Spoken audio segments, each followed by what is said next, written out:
Eu já tinha gravado esse vídeo antes, mas resolvi gravar um novo vídeo, porque ontem eu assisti um podcast no Brasil e, oh my God, fico desesperada. E a gente precisa conversar só um pouquinho qual é o problema do ensino de inglês, de línguas, mas vamos falar do inglês no Brasil. Bora lá? Vem comigo.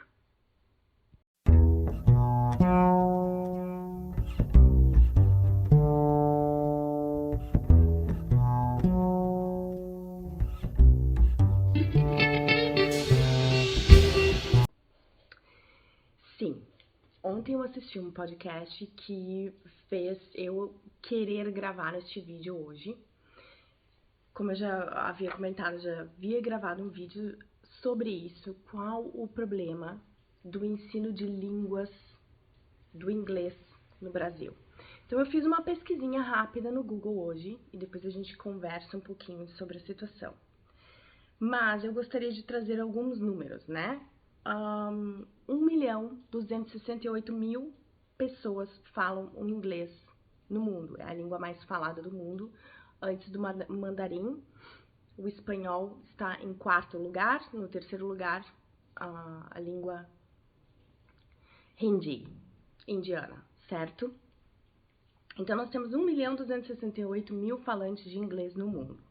Onde que na Índia, 12% da população fala inglês fluentemente, isso é mais de 125 milhões de indianos.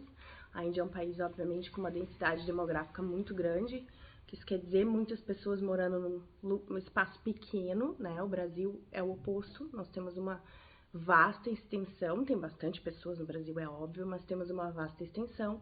Na Índia é um espaço muito pequeno e muitas pessoas vivem lá, ok? Na Argentina, 12% da população adulta é capaz de falar inglês. Está na frente da França, da Itália e da Espanha. A França e a Itália e a Espanha são países onde que, assim como o Brasil, mantém muito dublado, as coisas dubladas na televisão. Então as pessoas não têm contato com o inglês no seu dia a dia. Que eu quero dizer isso, os filmes, os programas, mesmo sendo comprado de outros países, eles passam dublado, né? Na Itália no italiano, na Espanha no espanhol e na França pro francês. Isso reflete, tá? Não pense que são só os brasileiros que enfrentam isso. Itália, Espanha e França também enfrentam essa mesma questão. E vamos falar um pouquinho de Portugal. Portugal tem números lindos nesse sentido. 59,6% da população se comunica em inglês. É um número muito alto. Isso é uma grande comparação entre França, Itália e Espanha, porque justamente tudo aqui em Portugal passa na língua original, geralmente o inglês, né? Então, os portugueses têm na televisão, têm na escola o ensino de línguas que é o que funciona, né? Já vamos falar sobre isso mais um pouquinho. Agora nós vamos falar do Brasil. Fala, Brasil! Como faz isso, Brasil?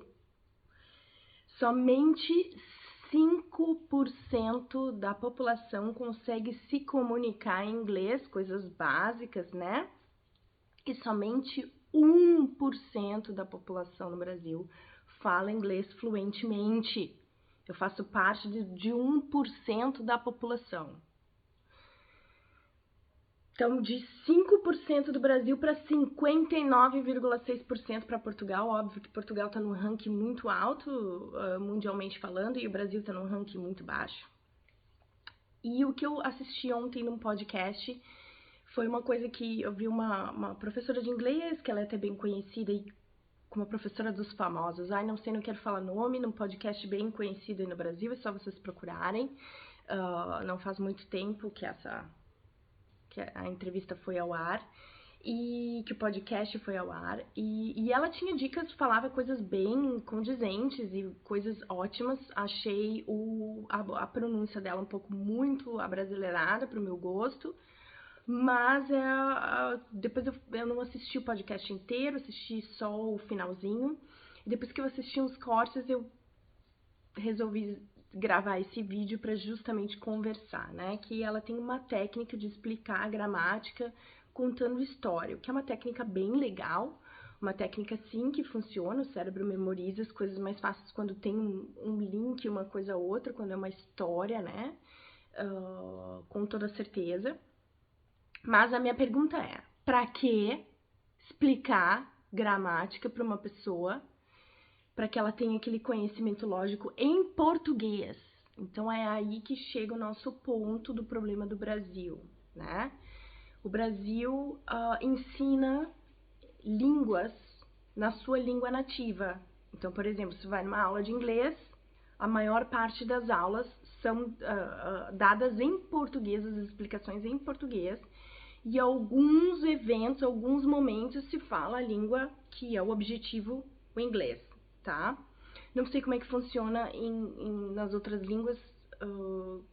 Fiz uma vez aula de espanhol, mas nós éramos professores, então isso é um pouco diferente, né? Existe um estudo muito grande no Brasil, que existe sim algumas pessoas que sabem desses números e que querem mudar isso dentro do país, né? Essas pessoas que fazem parte do 1%, eu faço parte delas, mas o grande problema é que professores de inglês saem da Universidade de Letras no Brasil sem ter tido aulas de inglês em inglês na universidade. Então, como que eles vão entrar em escola de primeiro grau, primeiro ciclo, segundo ciclo, como chama aqui em Portugal, o ensino médio aí no Brasil, e as aulas essenciais do primeiro ciclo, né? Já tô confundindo todas as coisas um pouco do Brasil e Portugal, gente, desculpa. Mas, dentro das escolas, como é que um professor que nunca teve aula em inglês vai dar aula em inglês dentro de uma escola, tá?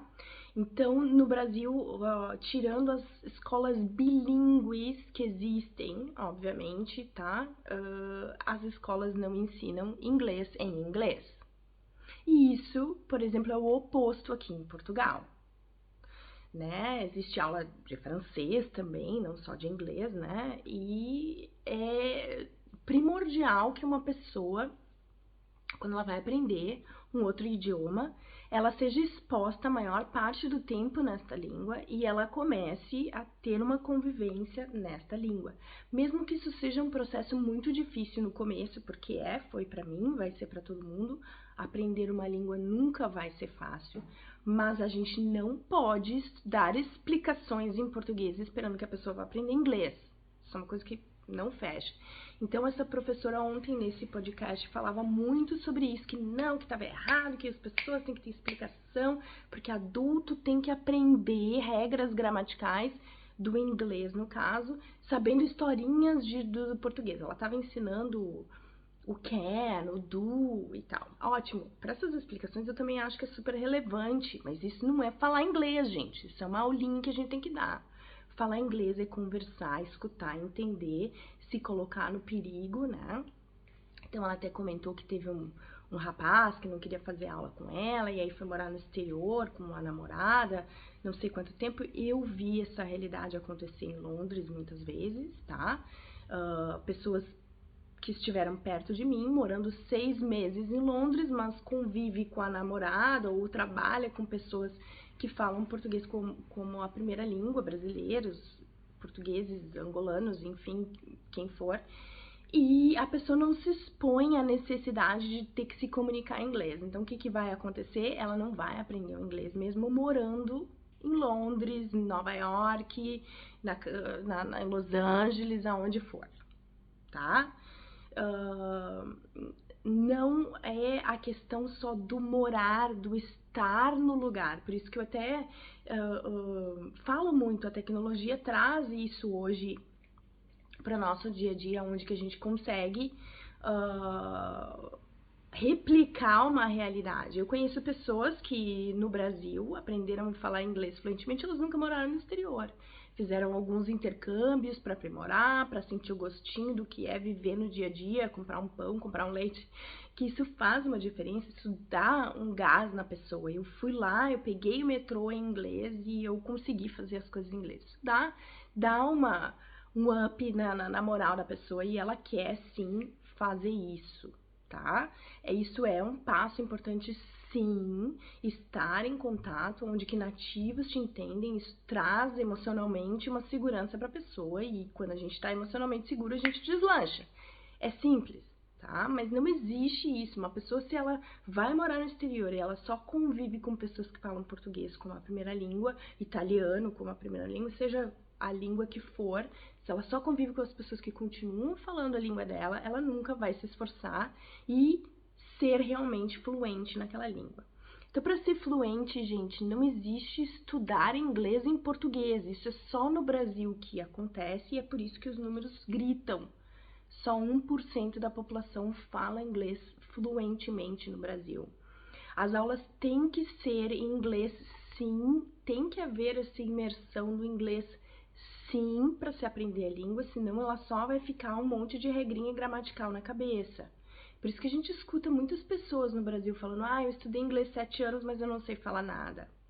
Então, o Brasil ainda estimula muito o aprendizagem de vocabulário. Muitos alunos vêm: como é que eu falo tarântula em inglês? Palavras bem esdrúxulas do português querendo falar inglês. Gente, saiam desta vibração aí de querer falar: como é que fala tal palavrinha? Como é que fala tal palavrinha? A gente não precisa falar, às vezes, uma tal palavrinha. Se a gente não sabe aquela tal palavrinha, a gente explica.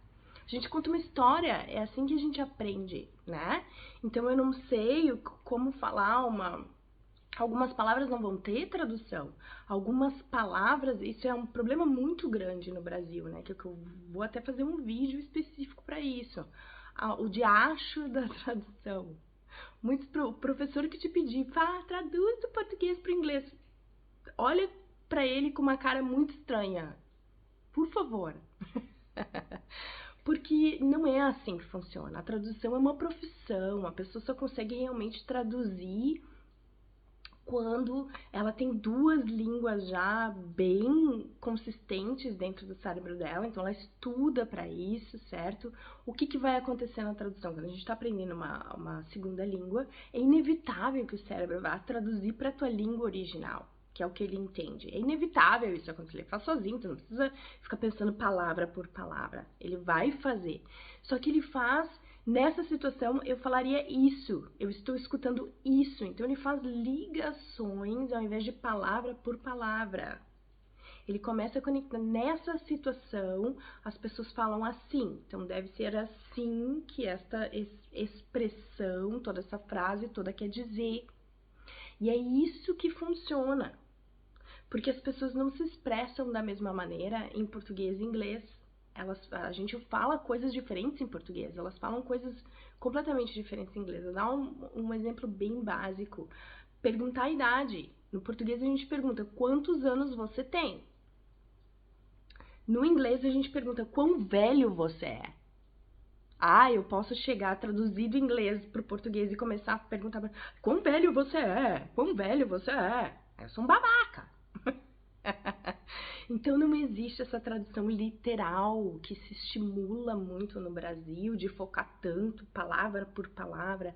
Existem expressões. Quando eu quero pedir a idade, no português eu falo quantos anos você tem, e no inglês eu falo how old are you? E acabou, eu não fico traduzindo how old are you para o português, e aí não funciona assim, tá? Então, eu queria muito fazer esse vídeo, porque eu já tinha feito algo parecido. A gente precisa começar a conversar sobre isso, Brasil. Eu quero muito que o Brasil saia desse 1%, chegar no número de Portugal, quase 60% da população fala inglês de forma a se comunicar fluentemente, não é só palavrinhas soltas, isso é comunicação em inglês, é um número muito alto, mas o Brasil precisa pelo menos chegar em 10%. É um país maravilhoso, cheio de gente criativa, né? Cheio de coisas maravilhosas acontecendo, a gente não pode estar tão fora da realidade assim, ok? Então, só lembrando, nunca mais vamos almejar ter aulas de línguas na língua nativa, e sim na língua que a gente quer almejar o conhecimento. Combinado? Vem comigo então, que a gente vai ter mais dicas sobre o assunto.